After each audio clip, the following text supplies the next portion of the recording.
The air was filled with anticipation and the sweet scent of flowers as I stood at the entrance of the grand ballroom. It was the day of my wedding, the day of my wedding, the day I would marry the love of my life, David.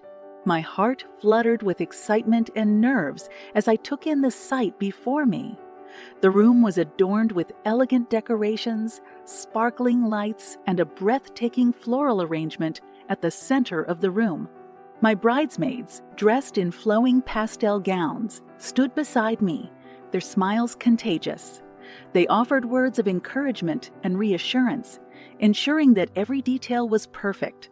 "Sophia, you look absolutely stunning," one of my bridesmaids exclaimed, her voice filled with genuine admiration. I glanced down at my white satin gown, its intricate lace embellishments delicately hugging my curves. The veil cascading down my back added an ethereal touch to my appearance. My heart swelled with gratitude for the incredible support and love that surrounded me on this special day. As the music began to play, signaling the start of the ceremony, my father appeared at my side, his eyes filled with pride and love. "Are you ready, my dear?" he asked, his voice filled with emotion. Taking a deep breath, I smiled at my father, feeling a mix of excitement and a touch of nervousness. "Yes, Dad," I replied, my voice tinged with anticipation. "I'm ready." The gentle melody filled the room as my father and I walked down the aisle, every step bringing me closer to the man who would soon become my husband. David stood at the altar, his eyes fixed on me with adoration. His tuxedo was perfectly tailored, accentuating his strong frame. The sight of him waiting for me at the end of the aisle filled my heart with warmth and reassurance.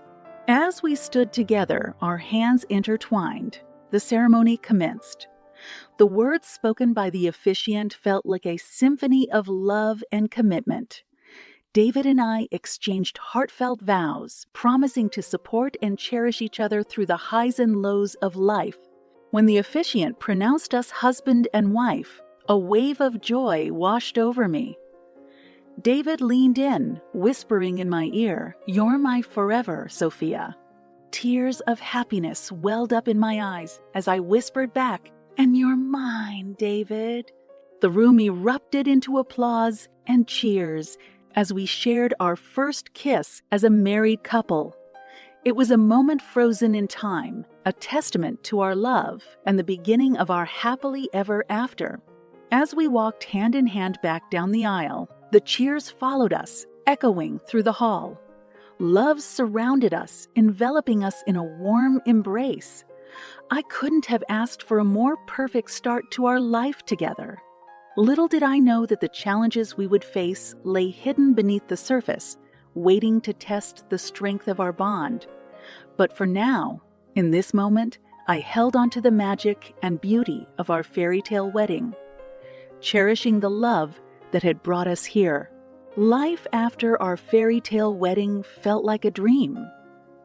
David and I settled into our beautiful home, basking in the bliss of newlywed love. But little did I know that lurking behind the facade of happiness, a storm was brewing. A storm named Agnes, my mother-in-law. At first, Agnes had welcomed me into the family with open arms. She showered me with compliments and affection, making me feel like a cherished daughter. But as time passed, her behavior started to change, like a chameleon revealing its true colors. One evening, as David and I sat down for dinner, Agnes's snide remarks began to pierce the air. "Sophia, don't you think you should learn how to cook properly? A woman should know her way around the kitchen," she remarked, her tone laced with disapproval. Taken aback, I exchanged a glance with David, hoping he would intercede. But he remained silent, focused on his plate. Summoning my courage, I responded, "Agnes, I'm still learning, but I'm doing my best. Cooking is an art that I'm willing to master." Agnes scoffed, her eyes narrowing with contempt. "Well, you have a long way to go. I can't believe my son married someone like you. She spat out her words like venomous arrows. My heart sank, wounded by her harsh words. I looked at David, seeking solace, but his gaze remained fixed on his plate, a wall of indifference slowly building between us. Days turned into weeks, and Agnes's mistreatment intensified. She would criticize my appearance, my housekeeping skills, and even the way I spoke. Her nagging became incessant, creating a suffocating atmosphere in our once happy home. One evening, after enduring yet another verbal onslaught from Agnes, I couldn't bear it any longer. Tears streamed down my face as I confronted David, seeking his support. David, your mother's treatment of me is unbearable. I can't understand what I've done to deserve this, I pleaded, my voice quivering with pain. David's face contorted with anger, his voice rising. Sophia, stop exaggerating. You're making a monster out of my mother. She's just concerned about our well-being. You need to learn to get along with her, he snapped, his words stinging like a slap. I recoiled, wounded by his dismissive response. The man I married, the man I believed would always stand by my side, had chosen his mother's side over mine. In that moment, the dark clouds of doubt and despair began to gather, casting a shadow over the love we once shared. Little did I know that this was just the beginning of a tumultuous journey, one that would test the strength of my spirit and force me to confront the toxic dynamic that had seeped into our lives. The weight of my mother-in-law's mistreatment pressed heavily on my heart, but I couldn't let it consume me. Determined to salvage our marriage, I decided to confide in David, hoping that he would understand the depth of my pain and intervene on my behalf. One evening, as we sat together in our living room, I mustered the courage to open up. David, I need to talk to you about something important, I began, my voice trembling with a mix of anxiety and vulnerability. He glanced up from his book, his expression guarded. What is it, Sophia? He replied, his voice tinged with indifference. I took a deep breath, trying to find the right words. It's about your mother, Agnes. Her treatment towards me has become unbearable. The constant criticism, the harsh words, it's affecting me deeply. I confessed, tears welling up in my eyes. David's face contorted with anger, his brows furrowing. Sophia, I can't believe you're making such a big deal out of this. You're exaggerating her behavior, he retorted, his tone dismissive.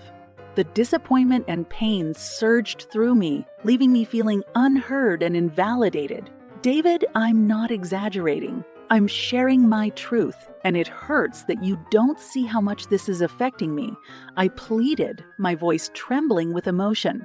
His eyes hardened, and his voice grew sharp. You're the one who's causing problems, Sophia.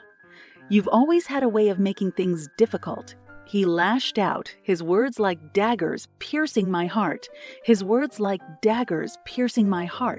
I sat in stunned silence. The realization sinking in that my husband was unwilling to acknowledge the truth of my suffering. The bond we once shared seemed to crumble before my eyes, replaced by a wall of denial and hostility. Days turned into weeks, and the tension between us grew thicker. David's loyalty to his mother remained unwavering, and my pleas for understanding fell on deaf ears. I felt isolated and alone, like a small boat adrift in a sea of uncertainty. As time passed, I couldn't help but notice the absence of my father's comforting presence. The illness that had plagued him grew more severe, and the thought of losing him weighed heavily on my heart. I approached David, desperation in my eyes. David, Dad's condition is deteriorating. I need you by my side during this difficult time. Please come with me to visit him. I implored, my voice filled with a mix of sorrow and longing. He sighed, his tone wary. Sophia, I have too much on my plate right now.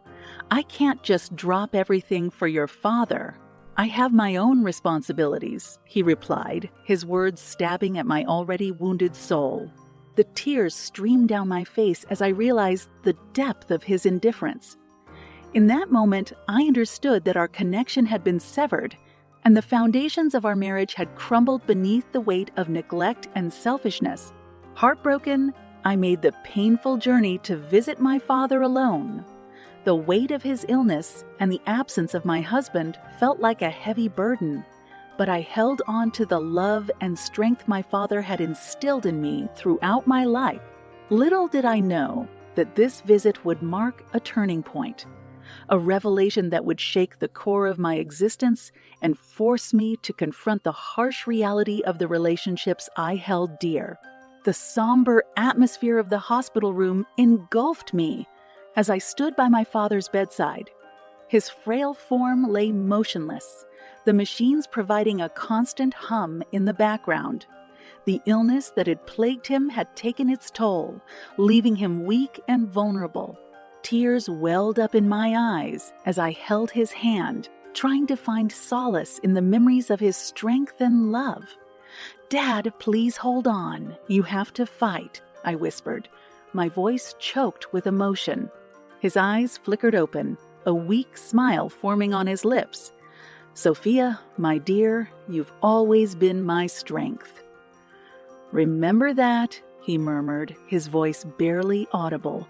My heart ached as I witnessed his declining state. The weight of his impending departure pressed heavily on my chest, and the absence of my husband's support during this trying time only intensified the pain. In the days that followed, my father's condition deteriorated rapidly. I spent every moment by his side, clutching onto the fragments of time we had left. The doctor's efforts were in vain, and on a fateful night, he took his last breath, leaving a void in my heart that would never be filled. As grief consumed me, I reached out to David, seeking comfort and understanding. "David, I need you now more than ever. I've lost my father and I'm crumbling under the weight of this sorrow," I pleaded, my voice trembling with grief. He glanced at me, his expression distant.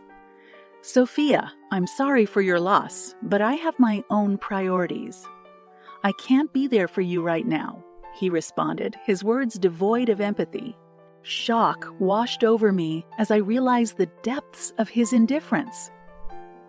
The one person I thought I could lean on had turned his back on me in my darkest hour. The realization left me shattered, aching for the support and comfort that had been denied. The day of the funeral arrived, and my heart felt heavy with sorrow. The absence of both David and my mother-in-law was conspicuous, a painful reminder of the fractured relationships that surrounded me. Despite the absence of the two people who should have been there, I gathered strength from the love and memories my father had left behind. After bidding my father a final farewell, I found solace in his will. It revealed a profound act of love and generosity, a bequest of $100 million that he had left solely for me. Gratitude overwhelmed me as I realized the immense gift my father had bestowed upon me. Unable to contain my excitement and the desire to share this news with my husband, I approached David, hoping for a glimmer of support. "David, I have something to tell you. David, I have something to tell you. Dad left me an inheritance. $100 million. It's a blessing, and I want us to use it to build a better future together," I exclaimed, my voice filled with hope. David's eyes gleamed with a mixture of greed and entitlement. "Sophia, we should give that money to my mother. It rightfully belongs to her. She needs it more than we do," he demanded, his voice tinged with an unsettling tone. The shock of his demand jolted through me. "David, this money is my father's gift to me, and I want to use it to create a better life for us. I won't give it away blindly," I declared, determination lacing my words. Days later, the pressure mounted as both my mother-in-law and David relentlessly pursued their demands. Threats of divorce hung in the air, causing my world to crumble. With tears streaming down my face, I ran away from our shared home, seeking refuge from the toxicity that had consumed our relationship. In the depths of my despair, a flicker of determination ignited within me. It was time to find my own path, to stand up against the cruelty that had torn me apart. Little did they know that this would be the beginning of a journey towards self-discovery and the reclamation of my own worth. The weight of betrayal hung heavily in the air as I navigated the treacherous aftermath of my father's passing and the revelation of my substantial inheritance. The love and support I had longed for from David seemed like a distant memory, replaced by greed and entitlement. With a heavy heart, I approached David, desperately hoping to bridge the growing chasm between us. David, I need you to understand the significance of this inheritance. It was my father's gift to me, and I want us to use it wisely to create a better future for ourselves, I implored, my voice laced with sincerity. He crossed his arms, a stubborn resolve etched on his face. Sophia, you're being selfish. That money should go to my mother. She deserves it more than anyone, he retorted, his tone unwavering. Tears welled up in my eyes as I realized the depth of his greed and his inability to see beyond his own desires. David, my father left this inheritance for me, not for your mother. I cannot simply hand it over without considering our own needs and future. I pleaded, my voice shaking with a mixture of sadness and determination. Days turned into weeks as the pressure mounted, with both David and my mother-in-law relentlessly demanding access to the inheritance. The threat of divorce loomed over me like a dark cloud, tearing at the frayed threads of our once promising marriage. With a heavy heart and a mind burdened by betrayal, I made a difficult decision. The next time they confronted me, demanding the money, I stood my ground. I will not give you the inheritance, I declared, my voice trembling with newfound strength. This money was left for me, and I intend to use it to build a future free from your control and manipulation. David's face twisted with anger, his voice laced with venom. How dare you defy me? If you refuse, I will divorce you. You will have nothing, he threatened. He threatened, his words meant to instill fear. Tears streamed down my face as I realized the depth of the deceit and cruelty I had endured. In that moment, I found the strength to break free from the chains that bound me. If divorce is what it takes for me to escape this toxic relationship, then so be it, I replied, my voice steady with resolve. I deserve better than this. With my heart pounding, I fled our shared home, seeking solace and a plan for my future. The pain of leaving behind the life I had once cherished was immense, but the freedom that lay ahead was worth the sacrifice. In the refuge of a friend's house, I carefully strategized. The inheritance my father had left me was a tool for liberation, a means to reclaim my life and protect myself from further harm. With every ounce of determination, I resolved to use the money to secure my independence and build a life of my own. The day came when my husband and mother-in-law returned from their vacation, unaware of the storm that awaited them. As they entered the new house that I had purchased with the inheritance, their voices filled the air with anger and entitlement. They demanded the money once more, believing they held power over me. But with a newfound strength, I stood before them, holding the divorce papers in my hand. I'm not married, I declared, my voice ringing with defiance. You have no claim over me or my father's inheritance. Shock and disbelief painted their faces as they realized the tables had turned. In that moment, I knew I had taken control of my own destiny, severed the toxic ties that bound me, and reclaimed my autonomy.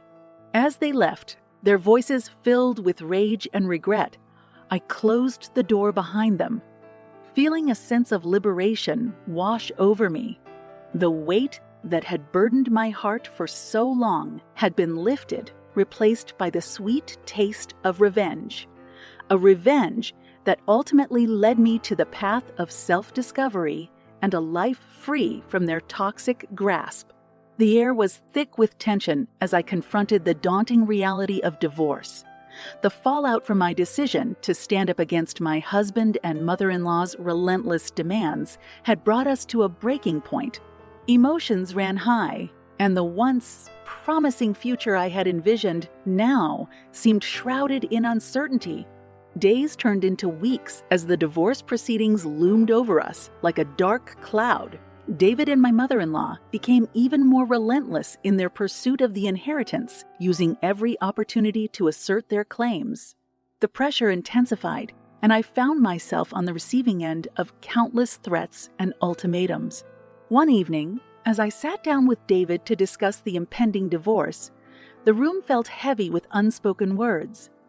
"Sophia, we need to come to an agreement," he began, his voice cold and distant. "Give us the inheritance, and we can end this quickly and amicably." I took a deep breath, summoning every ounce of courage within me. "David, the inheritance is mine, left to me by my father. It is not for you or your mother to claim," I replied, my voice steady despite the fear that pulsed through me. He slammed his fist on the table, his anger flaring. "You're being unreasonable. This money rightfully belongs to us," he snapped, his voice filled with entitlement. Tears welled up in my eyes as I faced the painful reality that the man I once loved had become a stranger, consumed by his own greed and selfishness. "David, this money is my chance to build a better future for myself. I cannot surrender it simply to appease your desires," I pleaded, my voice quivering with a mixture of sadness and determination. His eyes narrowed, his voice dripping with contempt. "If you don't comply, I will make sure you have nothing. You will regret defying me," he threatened, his words meant to intimidate. But I refused to be cowed by his empty threats. In that moment, I realized that my journey towards freedom and self-discovery was worth far more than any material possession.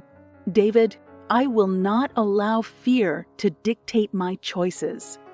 I will fight for what is rightfully mine, and I will not be controlled by you or anyone else," I declared, my voice unwavering. Days turned into weeks as the divorce proceedings grew more contentious. The courtroom became a battleground filled with bitter exchanges and attempts to discredit my character. But I remained resolute, determined to protect my rights and my future. With each passing day, the facade of our once shared life crumbled, revealing the true nature of the relationships that had entangled me. The painful truth settled upon my shoulders like a heavy burden. My marriage had been built on a foundation of lies, manipulation and the illusion of lies, manipulation and the illusion of love. Finally, the day of the final hearing arrived. The room was filled with tension as we faced each other across the courtroom, our eyes locking in a battle of wills. As the judge announced the dissolution of our marriage, I felt a mix of relief and sorrow wash over me. With the divorce papers in hand, I approached David, my voice laced with a newfound strength. "This is the end, David. Our paths diverge from here," I stated, my words cutting through the lingering bitterness. He glared at me, a mix of anger and resentment etched on his face. "You will regret this," he spat out, his voice filled with venom. But I stood tall, no longer bound by the fear of his words or the shackles of a toxic relationship. Regret is no longer a part of my future. I choose freedom and happiness. I replied, my voice filled with resilience. And with that, I turned away, leaving behind the remnants of a broken marriage. As I walked out of the courtroom, a wave of liberation washed over me, mingling with the bittersweet taste of newfound independence.